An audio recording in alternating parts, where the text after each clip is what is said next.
What's up, everyone? I wanted to talk to you about this lightweight and portable three-wheel mobility walker. Now, when I say lightweight, this is only 12 pounds, so this thing is really nice and easy to move around. And portable, this thing collapses up, and you could easily store this anywhere. You could put this in the back of your car. It's fully adjustable too. So let me show you here.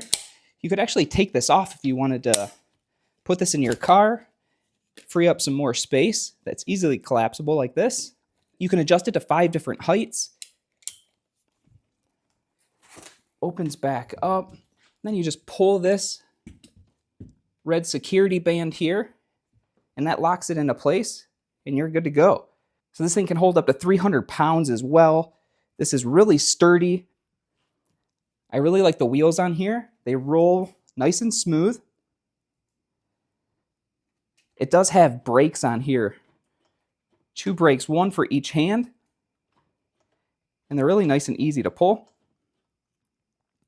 And you can see when I pull it, the brake is down here.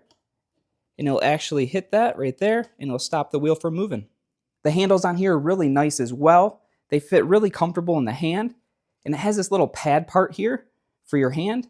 And you can kind of put a little bit of weight on there. So that way if you need to put more weight on your arms as you're walking, you're able to do that. And this makes it a lot easier. It does have a really nice storage bag in the front as well. 2 zippers, 1 on each side. This thing opens up, and this thing is really deep here. So big storage bag. You can fit all your stuff in there. It's a nice leather material. You can see that's really durable. Has some Velcro that attaches to on the side of the frame. And this thing wheels around so effortlessly. It's really nice and smooth. The brakes work really well. Like I said, this is easily collapsible. Just push this right back in here. Collapses right back up. This is super convenient, easy to travel with, easy to take on the go. So if you're looking for a great 3-wheel mobility walker, this is a great choice. Thanks for watching.